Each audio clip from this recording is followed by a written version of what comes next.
Marsha, Vanessa, and Gift. And we have so much content to go through. I think we might start a couple of minutes early. So if you guys can switch on your camera, that is brilliant. We've got, and I'm going to introduce you. Marsha, you're a bit blurry there. A bit blurry. Bear with me. Bear with me. I suspect it's the condensation due to the heat. You might need to wipe your. I mean, you can stay blurry. It's quite a good look, but it is it's a little bit blurry. Oh yeah, that's better. Oh, that's much better. Great. Excellent. That's good. Oh, that's lovely. Yes, yes, we want to see you. So let me introduce very briefly the three panelists, and then we'll go straight into it. The theme of the panel, as I said, is be more inclusive. It's no secret that the charity sector could do more to ensure that its professionals are more diverse and representative, and that is throughout the life cycle of recruitment, resourcing, management, promotion, etc., etc. And it's not because it's not only because it's the right thing to do. It's also because actually the result will be a better organization, better digital services, and the ability to address a lot of the skill shortages. So it's a really good thing for all sorts of reasons. But the people that we're going to be talking to today, there's first of all Marsha Dixon-Terry, who is an HR consultant and career coach. She has worked in a lot of organizations, both commercial and charity, and also government. And she's worked, amongst others, for a long time at the NSPCC. She's worked with the City of London Police. She's worked at Homes England. And actually, she started her career, she says, at the John Lewis Partnership, where she learned about customer service, which is a really important lesson to learn early in your career, I think. We then have Gift Ajimokun, who is an inclusion advocate, culture curator and freelancer, and she's the founder of Oki. We can put the link in the chat box for everybody.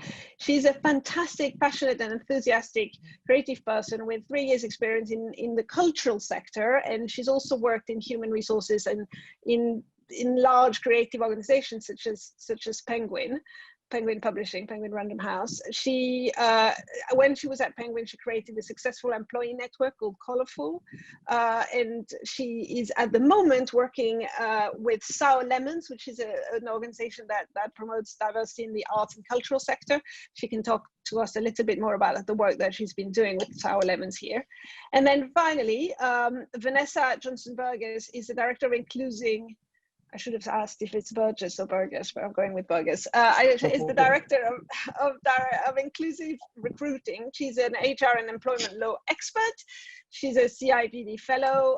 She delivers recruitment training and HR services to all sorts of organizations with a particular focus and specialty around diversity and inclusion. And she's the founder and CEO of Inclusive Recruiting, and also which does recruiting and also training. Vanessa, I wanted to maybe start with you, if you don't mind. You can clarify how you pronounce the last name, because I feel really bad now. But also, one of the things when we were talking a little bit yesterday about this panel, one of the themes that you mentioned that really resonated with me was this concept of equity. And I was wondering whether maybe we could start there and then expand a little bit. Sure. So it's Burgess, but it's okay. It's my husband, so okay. I don't care about him. We can keep that one. So yes, equity is a really big focus for me when working with organisations, and a lot of people are still unsure about equity, and applying equity in policies and processes, systems and governance ensures that the most marginalised of individuals have access to things. So why don't I give you some examples of equity, because I think that helps. In the recruitment process, if you insist on a competency-based interview for all candidates, individuals with neurodiversity could potentially struggle. And so in order to be equitable in the recruitment process, you would have changes. You don't necessarily have to give everybody the competency-based interview, or remove competency-based and find another way, in order to ensure that candidates with a neurodiversity are able to be part of that process and enjoy. Another example of equity in the process is making sure that you're looking at and relaxing the expectations around candidate comparison. So I've got a particular example of a candidate who was hired ahead of another candidate because the more marginalised candidate couldn't give the evidence that the more privileged candidate had. But that more marginalised candidate couldn't give that evidence because the socioeconomic background they came from meant that actually all that spare time where the more privileged candidate was able to do volunteering, be in certain circles, learn from others, that more marginalised candidate was actually doing a part-time role or supporting their single parent to look after their other siblings. So just having you have to apply different expectations throughout your policies and procedures to be more equitable. And to not equality is not equity. These are two equality is not good enough. Equity will allow equality, right? So equality is applying the same principle across everybody. But if everybody's base is not the same, then equality doesn't work, and equity has to come into play. And what does that mean? That means as HR practitioners, as leaders, we have to be less lazy. We might have to rewrite policies. We might have to do more in order to ensure that there's an equitable approach for everybody that's an individual throughout the organisation, because that really makes sure that you've got that true belonging and that inclusion for everybody across the organisation. Gift, as somebody who's been on the HR side, but also somebody who's experienced it from the perspective of being a candidate, being a young leader in an organization, etc. What are your thoughts on that? I think she's absolutely right. I think having accessible ways to apply for something will only ever open up doors to the amount of people that you can get through the door. I think I hear a lot about, we just can't find the time, we don't know where they are, we can't get to them. And I think what a lot of people in a recruitment role should take the attitude of is people that work in marketing. So people don't just put up a poster and expect everyone to see the product that they're trying to sell, the service they're trying to sell. And so we shouldn't have the same attitude towards recruitment. If we are only doing one thing and one thing isn't working, then why are we expecting different results each time? So I think definitely finding ways that open up the application process to candidates, for example, allowing videos, allowing different formats. I think the fact that not all job applications have like a phone number or an email for you to kind of contact so you can apply in a different way, I think is a big shame, because I think there's certain people that are kind of that fall through that gap that are probably very capable of doing that job, but the format in which they're met with just doesn't work for them. And Marsha, you've worked throughout the whole spectrum of HR issues, from the recruitment to keeping people in, retention, which is sometimes a real big issue, to promoting them, performance management. How would you apply that concept of equity through different prisms? Yeah, I think it's really important when we look at equity. I think we need to first of all look at ourselves. I think we need to be quite courageous and say, what are we actually looking for? Are we looking at mini versions of ourselves? What does talent really, really look like? What are we going to do differently in the organisation to really ensure that we achieve our purpose, whether it's around social justice, whether it's around dealing with the most vulnerable in society? So really getting quite clear around our own leadership first and foremost. And then when we're looking at equity, look at aspects like different ways to develop. Sometimes the loudest person isn't necessarily the most courageous, isn't necessarily the most talented. So go out and try different ways of actually attracting different people. Look at mentoring, look at sponsorship, look at different ways of actually enabling your talent to grow. And to give the point around getting that talent, again, we're all very good when it comes to aspects such as Facebook, our social media, Instagram. There's so much out there. Let's get courageous around how we actually are equitable, but also find that talent in very different creative ways. I think that those are, you've all worked in lots of different organizations, and one of the things as somebody who hasn't got your lived experience, but who's very keen to learn and get better at it, I'm very curious to hear and I'm assuming that the 72 people that are listening to you right now have the similar approach, which is, we want this is a good thing. We're just not sure what to do, and sometimes a little bit scared to ask. And I would love to hear from you, from your perspective, what are some of the barriers you encounter when you go into organizations, and what are some of the ways that you would recommend that people make changes? And Gift, maybe if I can come to you briefly, I know that you've run some roundtables recently about that specific topic amongst the arts organization, and it'd be great to hear what's come out of it. Yeah, I think one thing I wanted to say is that I slightly disagree with what you said regarding people feel like they don't know what to do or where to start, because I think people do know at this point in time. People are fully aware of what they need to do and how they can make changes. But I think there's a level of fear, but there's also a level of changing the status quo. Change for anybody, no one likes change. No one wants things to be different, have to be different now. But just like back in the 80s where there wasn't safeguarding, but now we couldn't experience life without safeguarding, there's racism, constant systematic racism, and we need to move on as a society. And so back then, people didn't really care or think it was important, but now we know how important it is. I think people are very aware of how important it is. It's just about how having to be uncomfortable with themselves to move past that status quo. So I think that some people, they may not know, but I think a lot of people do know. It's about, oh God, I'm actually going to have to actively now play a part in making change. Exactly. It's rather than just like, that's really bad and sad that happened. It's, oh, I'm actually personally responsible. Oh my God, that feels like a lot, and it's heavy, and it's something that a lot of Black people and lots of people of color deal with every day. I guess a lot of our white counterparts are now having it kind of, with all that's going on, having it really shown to them that they have a personal duty to be better people, and it is quite scary, and it's all a lot at the same time, but it's part of that process. And I guess for me, my recruitment experience has been really interesting. People asking about my hair, people asking if Gift is my real name, to people giving funny looks at my beautiful head wrap here, all sorts of experiences. But I think they've all kind of played a part in bringing me where I am today, and being able to speak about these experiences so people can be better. And I think in the roundtable that me and a couple of the young leaders at Sour Lemons ran about kind of what is the utopia for the creative industry and how can we collaborate together to build a better one, I found it really interesting hearing about how creative leaders in the industry look at power. So one of the questions I asked the people that attended was, who is the most powerful person in your life? And I think it was really interesting for me to ask that question, because as a leader of a company, for some people, you are that person. But I really want to see how, as a powerful person that holds quite a lot of power, and they may not know, who they see as powerful in their life and what power means to them. And I think people don't like to think about it, but privilege is a power, and they don't like to think about that, because it's like, oh, I have power. That means I have the power to change things. Oh, again, it's that responsibility, is that, oh, I actually have to do something. I can't just sit here anymore. And if I choose to, I'm actively choosing not to be a better person. So I think that fear and kind of maybe feeling overwhelmed by that is what maybe stops people from making that progress or wanting to kind of push things forward and take that personal responsibility.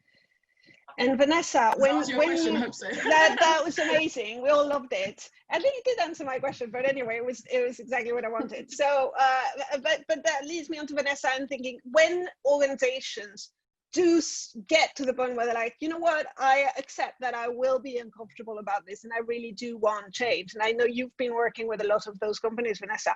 What's the process? What happens then? I mean, it depends on the organization, and I think it's really important that individual organizations do it bravely, with accountability, but in a way that works for them. So one of the things that I always encourage is that they understand where they are now. So there's a lot of knee-jerk reaction, symptom focus. Well, let's just, we'll write a pledge, we'll write an anti-racism policy, we'll pull in a disability policy, but that actually they don't actually know where they are now. And also don't use the opportunity to ask those who are marginalized in your organization what you should do now.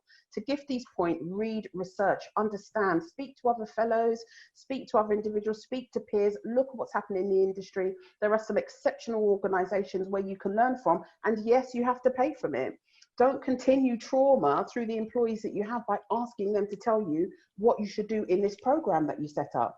Oh, we'll set up a task force. Can you come and experience continuous mental trauma while you tell me what to do? It's not acceptable, because there are organizations that you can pay to do that. So the approach when I work with organizations, firstly, is to really address and understand where they are now. And I also won't work with organizations who don't truly want it. If it's a tick box exercise, if it's because everybody else is doing it and it's not truly what they're aiming for, I know others will, I personally won't work with those organizations. So is the appetite really there?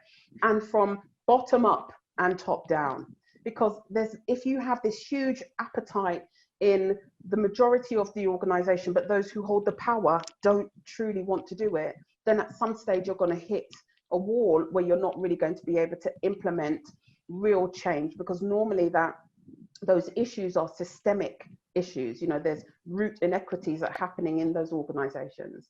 So I always start from the place of, do you really want to do it? Do you understand the change that's needed? And is the appetite there? And are you willing to fund it, right? And then where are we now? What's the base? What information do we have now? Where's the data that we have now to tell us where we are, to establish what we don't know? And once we understand what we don't know, then we need to start applying the lenses, the intersectionality lens, the equity lens, the inclusion lens, every lens, to establish how you can make changes for individuals in your organization so that everybody feels included throughout their employee life cycle. Because ultimately, you know, I won't do the stats because everybody knows it, but the more diversity of thought, of the more innovation, the more income, the more generation, there's significant, rich reason to have diversity and more inclusion in your organization. And it's just the right thing to do anyway, notwithstanding all of that. It's the right thing to do. I couldn't agree more. And Marsha, you've worked from the inside in SPCC amongst others. How in lots of different organizations, small ones, medium sized, large ones. How have you found that process? Have you found that people were willing to engage, were willing to go with it? Have you found barriers? Where, you know, what has been your experience? Yeah. I think my experience has been varied, and I think positioning is key.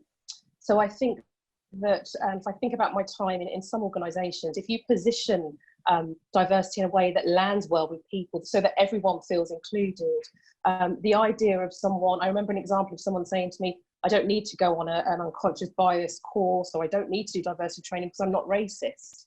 And that was a really interesting observation. And when we got to the nuts and bolts of things, actually, it was about that person not feeling comfortable to have conversations that needed to be had. So I think positioning is really key.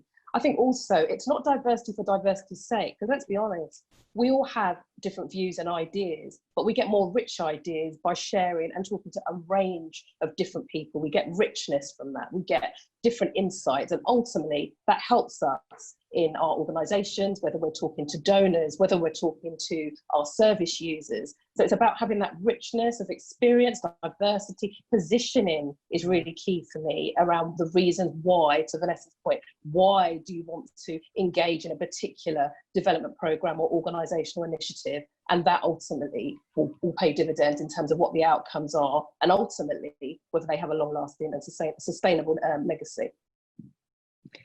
Thank you. I want to go through briefly the different stages of a career and how we make sure that we are equitable. I'm going to use that word because I really love it, throughout the process, and some of the barriers we've talked a little bit about already in terms of the lived experience versus what you're able to do because you have more time, some, you know, about ability, about, you know, technology, etc. I would love to, so maybe we can start with recruitment, and what are some immediate practical things that organizations can do to think about recruitment in a more, you know, in a better way, in a more equitable way, and then we can move through the different stages of career as well. I don't know who wants to start on this one. Vanessa? Sure. What can they do? I mean, there's a number of things, but you have to, and when I teach inclusive recruiting, you have to completely renew the age-old 360-degree cycle of recruitment. So, you know, when recruitment was sort of pulled together initially, there was this cycle that we went through, you know, where you start, who you talk to, how you talk to them. Every single part of that 360-degree cycle of the recruitment lens needs to change. So you need to start the very beginning of it is, unfortunately, someone's resigned or someone's left the organization. Let's completely just do a backfill hire. One problem with that is affinity bias. You're just going to go out and try to replace exactly the same person based on your own affinity bias is an issue. And what you're also missing there, which was one of the reasons I always left organizations, is everybody who's already in there. Why are you not pulling up and pulling through those in the organization who could do that role, who could be developed further? And there's a lot of stories that you hear from individuals from different backgrounds who have been passed over for promotion or have been, you know, brought forward to train the individual they've been passed over for, of the external person being brought in. So start off with sit down with your recruitment cycle as it stands now. from the very beginning of the cycle right to the end of the cycle when you're placing, and in each cycle apply the different lens. Okay, so, you know, at the start, when we're starting to go to hire, don't just directly go to hire place for place. Where are we interviewing? Where are we recruiting for? Are we using recruitment agencies? If so, why do we keep using that recruitment agency if they keep giving us the same person? If you are going to advertise externally through different areas, don't keep advertising on the same platforms. There are a number of different platforms. You don't even have to advertise on a jobs board platform. Advertise in areas where individuals just gather, where you may be able to tap into different types of individual people who would bring culture addition, culture disruption to your organization, because culture fit doesn't work. It doesn't bring inclusion. So yeah, many steps. I could keep going through them, but in each, just bring your cycle together and look through it and really cross through, really disrupt where you can make the change. I love this. Now it goes back to what Gift was saying about marketing. We didn't just put the poster in the place where they already have customers, right? And it's the same. It's the same issue. The question there that I'm going to include in my next sort of step, which is how do we progress? You know, you get people in who are not your usual people, but how do we make sure they actually they keep progressing and they don't get passed over? And this person asked, my organization 61% BAME, but they tend to be at the lower levels of the organization, and then it gets whiter and whiter until you get to board level. And then, you know, the CEO's response to this is that we're a family. That doesn't quite work as an answer. Gift, you know, I'm sure he meant well, but it doesn't quite work within this context. Gift, we go to you briefly. You've worked at Penguin, a very large organization. You've tried to set up networks to try to promote people, to keep them in, to keep them engaged. Can you talk a little bit about your experience there? Yeah. So the reason I created Colourful is because when I'd walk around the office within the first couple of weeks of working there, I didn't see anyone like me. So I started it so I could see more people like me more often, so I could feel like I wasn't just weird stranger in this weird organization where I didn't fit in. And I think the creation of Colourful, the feedback I got was that it increased people's likeliness to stay in the company like by at least 50%, which was crazy to me because we'll just meet once a month, having a chat, also trying to progress things in the company. But for people, they was giving me feedback like, I've never ended a meeting with a hug. I've never sat in a room with so many people like me. It was the only space I've never had to code switch before. But if you guys don't know what code switching is, it's where basically, how do I explain code switching? Basically, code switching is where I talk a certain way. Like when this camera's off, when I'm talking to my boyfriend, when I'm talking to my friends, I talk a certain way. But then when I go into the workplace, I start talking a bit different. I start changing myself a little bit. You know, I don't want to come across too ghetto, don't want to come across too black. So I start saying certain words, enunciating certain things, changing it. It's a code switch, and a lot of Black people, and I'm sure other BAME people experience it, but I specifically know about Black people as a Black person and speaking to other Black people. So the space was so important because people didn't feel like they had to code switch. And so my experience regarding progression and when they're actually there,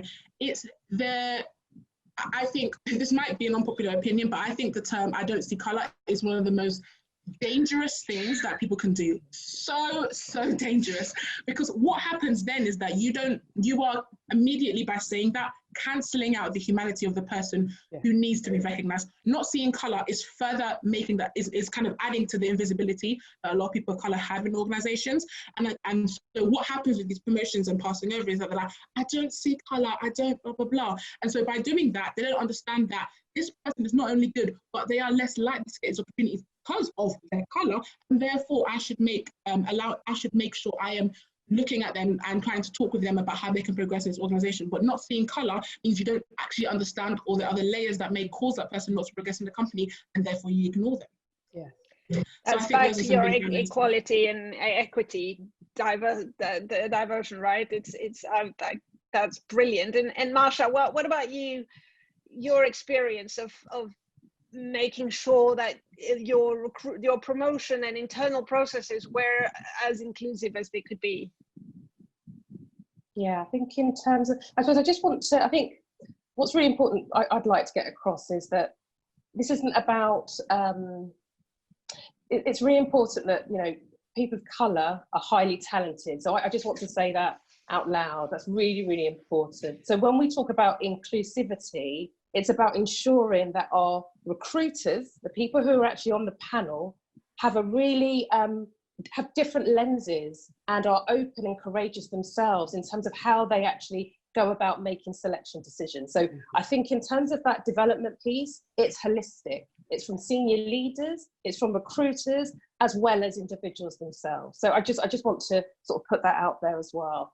I think also in terms of the inclusivity points, and processes, it's about talking to your people. Employee engagement is really, really important. So when we talk about wanting to get the best talent through our processes, have we spoken to our people in terms of what great selection processes look like? I remember an example in an organisation where someone said to me, oh, I got to do an interview and presentation, didn't do my best. Someone had prepared really well, and actually they're really poor at the job. So I think there's something about really engaging with the people that we have in an organisation to help define our recruitment and selection processes.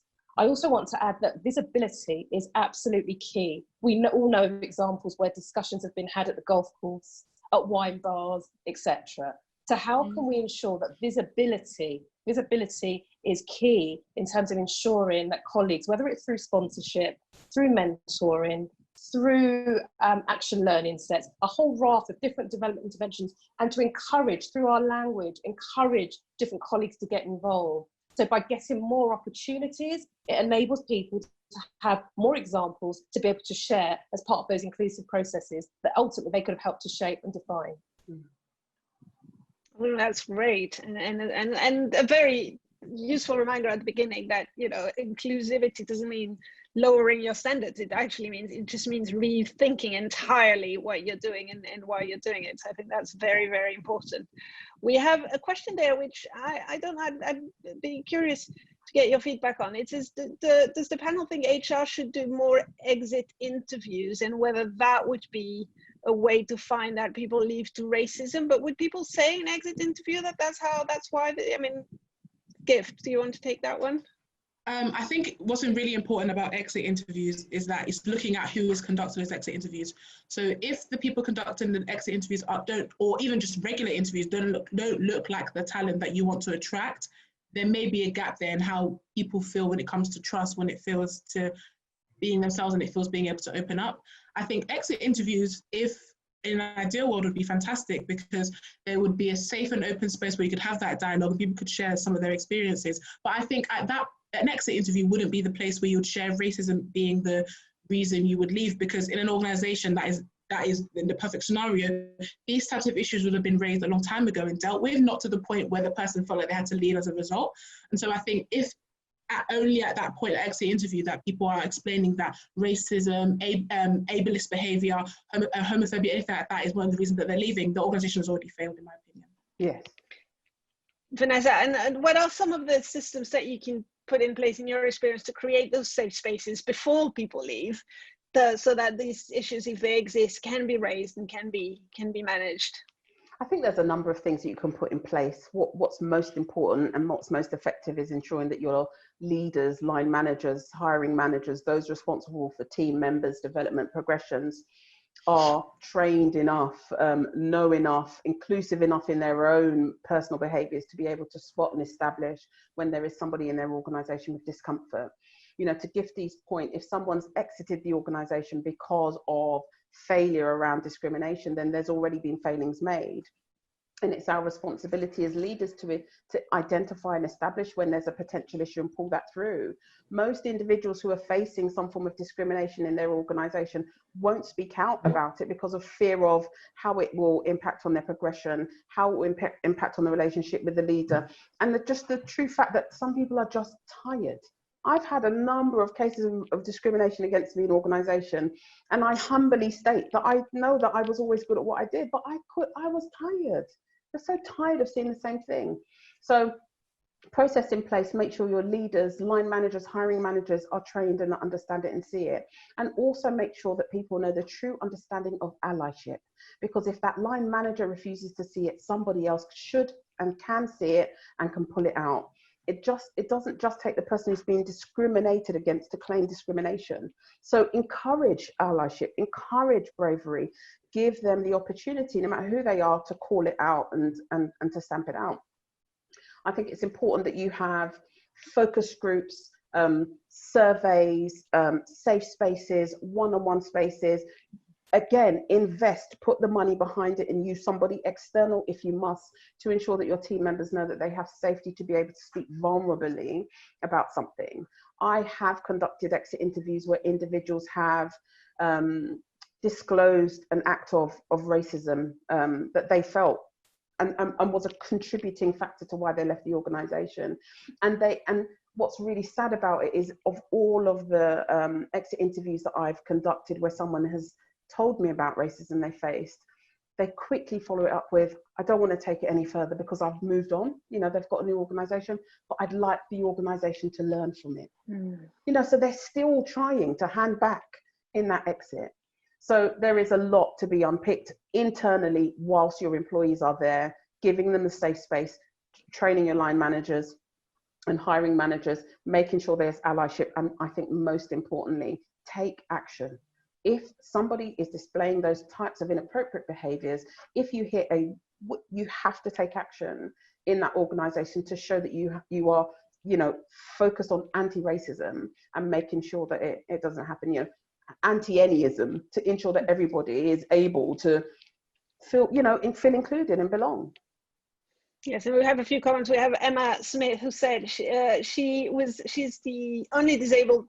She is a disabled person. She was the only disabled person in her previous organization, and they created a policy for her without involving her, which obviously is not a great way to do these things. And she also asked Emma whether we think the current pandemic will help push forward inclusivity. Will it be a positive or a negative? Marsha, do you have any views on that? It's a bit tricky because it's also mixed up with this movement that we're in at the moment, which has been very positive.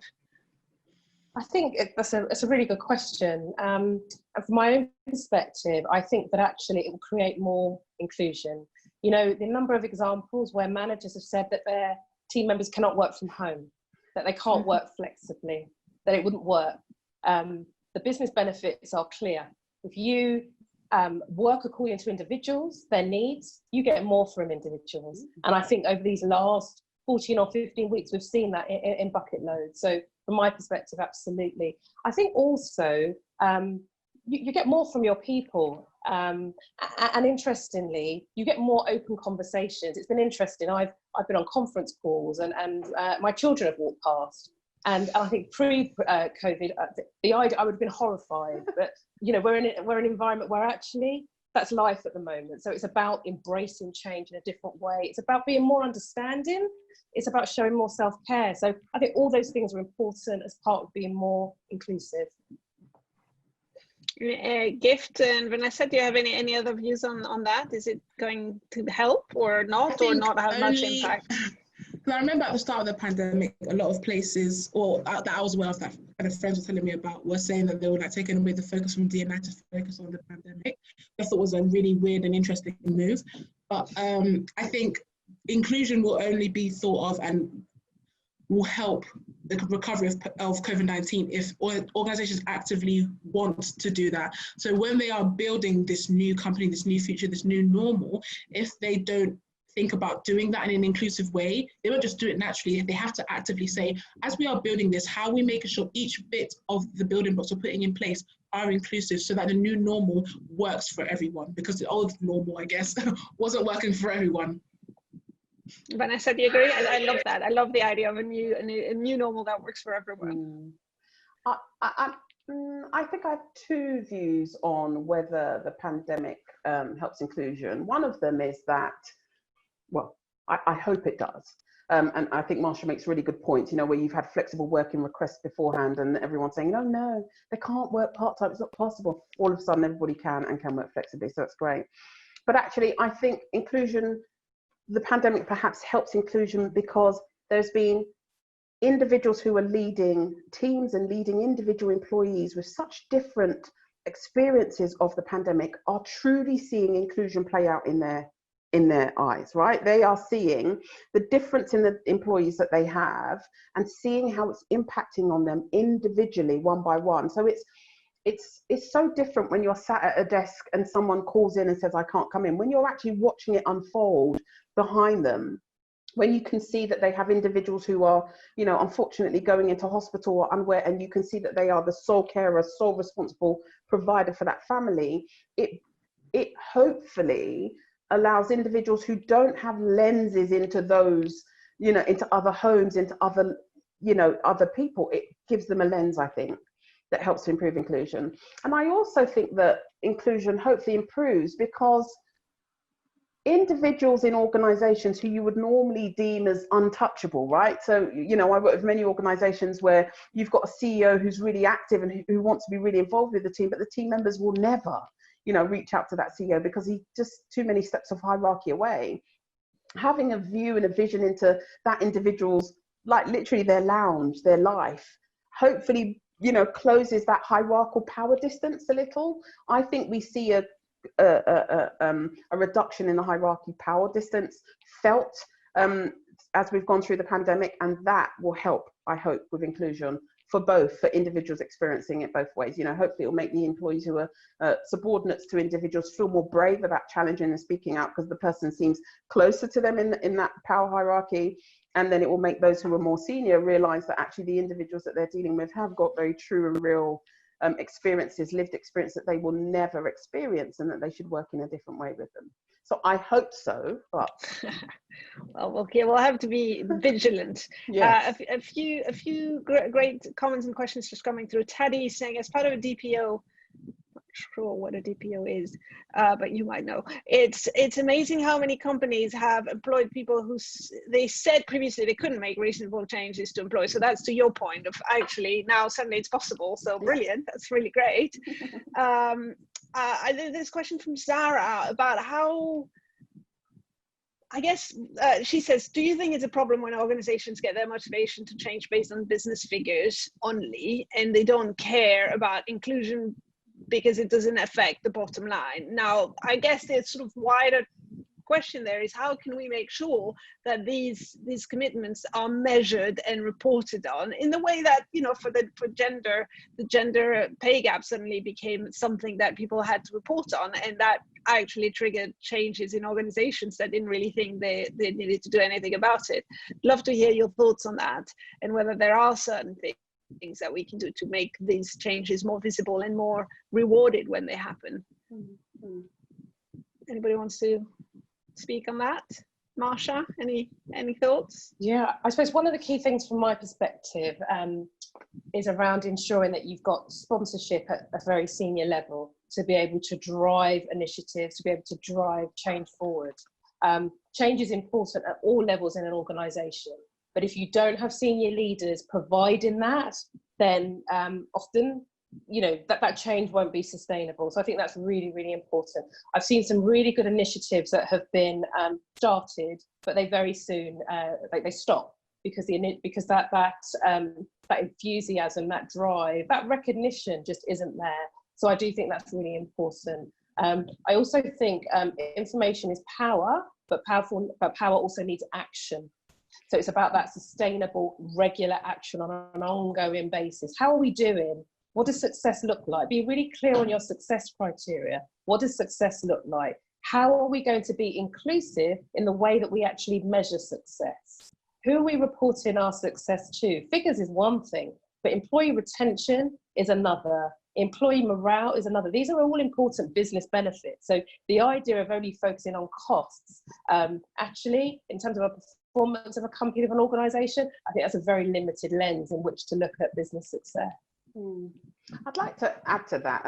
I think, of course, all of Marsha's points are right. I think we also have to be realistic that some organisations do make changes based on what are potential cost issues. You know, we are, as I'm sure, you know, we're all as HR practitioners receiving numbers of calls of individuals who are concerned about the long-term sustainability of their organisation based on the, you know, the lack of income that's coming into their organizations, and some of them are making decisions to make changes based on the fact that they don't have the same income coming in, or they're not generating the same profit. You know, and as small business owners right up to the large business owners, that's a true fact of what's happening. I think that where an organization needs to make a change because of cost, and that they if they have to make that change based on cost, if they are showing that cost alone isn't the only thing that's driving it, so they're not making the change, cost is a factor, we've made the change, but we're going to layer on inclusion onto it, then that's good practice. If they just make it just for that reason without layering it on, then of course that's where you have failings amongst the staff. So I just think we have to be realistic that some individuals will be driven by cost, and it's our responsibility within those organizations to say, okay, we understand there's a cost implication. Before we just make that decision, let's apply inclusion. Let's apply who we're impacting on. Let's apply what we can do differently, and not just focus on the fact that, yes, we have this cost issue that we have to factor in, but there are a number of people involved. There's going to be impacts on individuals. It's going to change policies, procedures, governance, systems, processes. What can we do to ensure that all of those are aligned to continue inclusion, whilst you have to also look at the bottom line? That's brilliant. Thank you so much, Vanessa. I'm very ashamed of my lack of knowledge, but DPO means, of course, disabled persons, disabled people organization. So thanks to everybody who pointed that out.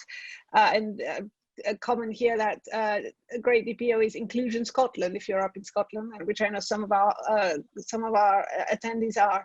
So that's great. I want to give you a bit of space to have some final remarks about what you think are the key things. I'm just going to ask one additional question here, which is how do we challenge ageism? I don't know how to say that. Which is a tricky one, obviously, another way to discriminate. And I don't know if you want to say a few words on this before we move on to final questions, final statements. I mean, I don't mind speaking to some of that. Ageism, racism, sexism, impact on people from different genders, backgrounds, sexuality. I'm not saying, of course, I would never say that you apply the same lens throughout, but you have to tackle each of these. I don't think it's an either or, and I don't think you have to have a different principle. The individual that you're focused on is different, and so their needs are different, and so you focus on that individual, the marginalization they face because of age, the impact on them because of age. But ultimately, if you're tackling ageism, it's because you have an approach to be against all aspects of things that go against marginalized individuals, notwithstanding ageism. So I wouldn't pull apart ageism alone. I think you have to in some organizations, but you have to apply, the mentality has to apply regardless, right? You have to have a stance to ensure that inclusive behavior throughout, ensuring that everybody belongs throughout. If you apply that, then that means you are addressing ageism, you are addressing racism, you are addressing homophobia, etc.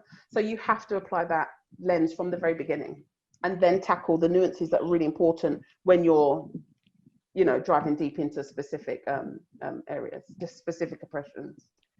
I think that's a brilliant answer. I'm going to ask you in a few minutes to give a few final thoughts. And we're getting lots of comments here about people loving everything that you've said so far and feeling really inspired. So thank you for that. I'd love to hear from you as a final word. Again, what people are here, they want to do more. They know they have to do more. I think you're right. They do know that now. Any advice, any thinking process that you think they should go through, that would be a great thing to leave them with. Who wants to start? Gift? Yeah. Oh, Marsha, start, yeah. Marsha. No, I'm happy to start. I suppose, first and foremost, I think it's really important to look at oneself and to really challenge. We talk about, brave challenge or courageous challenge, but look at yourself, look at the ideas that you have, look at the, look at your own different flaws, think about your own limitations first and foremost, because actually we've got to get real with ourselves first and foremost before we can hope to make any change ourselves. So I think that's really important. I think the other thing on that front is look at our own networking groups. Look at how diverse are they, both in terms of, I like the phrase, in terms of different ideas, but also different types of people. So really do think about your networks. Look at your LinkedIn network. Do you have people that are very similar to yourself? or you know, look at ways that you can actually expand, look at different groups as well. So I think that's really important first and foremost. And then I think thinking back to different organisations, in terms of ambition, where are your organisations in terms of the ambition? The busyness of life, sometimes we lose in terms of that core purpose. So continually revisiting that on an ongoing basis, in terms of that social justice piece, in terms of that change we want to make in society. So really being quite honest in that. And then working collaboratively, both within organisations, being quite challenging of one another, healthy challenge, of course, and then just continually working to build our networks to affect change for many different people. But I think first and foremost, it starts with each of us. I love this. This is brilliant. Gift, really do you want to powerful. go next? Yeah, so I'll kind of answer the one question I was left in the Q&A about kind of, you know, if we don't ask people how we're supposed to make good change, as well as my advice. So in answer to that question, I would say that, you know, I think that it's a lot of emotional labor to have to explain to someone your humanity and your everyday experiences, especially when it relates to your workplace, and especially if it's negative.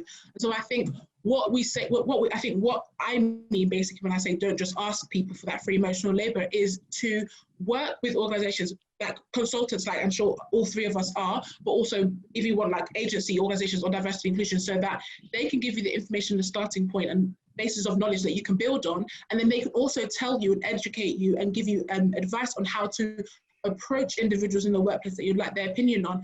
One of the also things as well is that sometimes people that are marginalized can feel like they have to do it, or there's, you know, or then because there's no one else, if they don't say anything, then things don't get done. So I think it's about making sure that approach, if you're wanting help and advice from people that are in your organization day to day, is about making it open-ended, making it at the least amount of laborious as it can be, but also making sure that they know that, okay, even if you don't want to talk to us about it, that is completely fine. We're going to go away and do the work and do the research and iteratively introduce things to make sure that the workplace works for you. But I think just what we don't want is you just going up to the one black person that you've never spoken to and asking them about racism, because that's not right. That's emotional labor and emotional trauma. And no one deserves it in the workplace. It should be a conversation that both people want to engage with, not one where they feel that they have to. And I guess my advice is, on your day-to-day and in your workplace, just think about what you can do to invest. So read, you know, everyone's talking about reading and learning and listening, which is really, really brilliant, but use your coin, use your money. How can you day-to-day, if you're just, you know, everyday person, day-to-day, you know, when you're buying a new lipstick, when you're buying a new handbag, if you're buying a new car, maybe not car, but when you're buying new things, how are you investing in businesses that come from these marginalized people that sometimes find it harder because of lack of resources? If you're a business leader, how are you investing in local grassroots organizations and communities that are doing the work that you think is so great and that you really want to reflect in your organization? How are you investing and giving out resources so they can continue to do their work? So I think we all have resources in some way, whether it's our expertise, whether it's our money. How are we using that today? And in the wider sense of over the next couple of years, how are we using that? I think if you want advice on if you want something you can do today practically, find a Black-owned business to buy something from, find a LGBTQ-owned business to buy something from. I think those types of little things are a way to make change. And as you build up, you can like add on to that. But that's just one small thing that you can definitely do today, tomorrow, whenever. Well, there you go. That's very practical advice to do today. So after this, obviously. Vanessa, do you want to have a few final words? I don't know if I want to follow Gifty. It's just too hard. Nobody ever wants to follow brilliant. You both are so brilliant. I feel so privileged to be on this panel with two wonderful Black women. It really inspires me. It really makes me feel. This is the stuff I aspire to as I grow. Well, I am inspired to be. I think inspiration goes both ways. Look, we're girl fanning on each other. Inspiration goes both ways. So I appreciate you too. Lasting thoughts. What is normal to you is not normal to everyone. You have got to go into everything that you do now. You're awake. Everybody woke up recently. Some of us are still sleeping. But if you have woken up recently, understand and acknowledge that what is normal for you is just for you and probably those in your circle. And therefore, everything that you think about doing, applying, the policies, the process, everything that you do that looks right to me is likely not to be right for somebody else. And if you just take a step back every time you're about to design a process, write a new policy, hire somebody, think about who to promote, arrange an after work do, if you think about your normality and then consider all of the evidence that's out there to read, Kimberly Crenshaw's thoughts on intersectionality, really understanding what anti-racism means, understanding how allyship works and goes into place, truly understanding the different marginalizations that impact on other people. It's work, right? It takes a lot of work, but you need to think about the work that those who are marginalized are doing on a daily basis to fit into the normal world that isn't normal. To just apply that's, you know, and I know that's not the detail that you need, but apply the fact that your normal is not normal for everybody and make the change and apply the lens. Do the work. Love that. I think it's hard to finish with more inspiring words than the ones that the three of you just shared. I feel very inspired. I feel very educated. You have been absolutely brilliant. I am very privileged to have been hosting this panel. So thank you very much, everybody.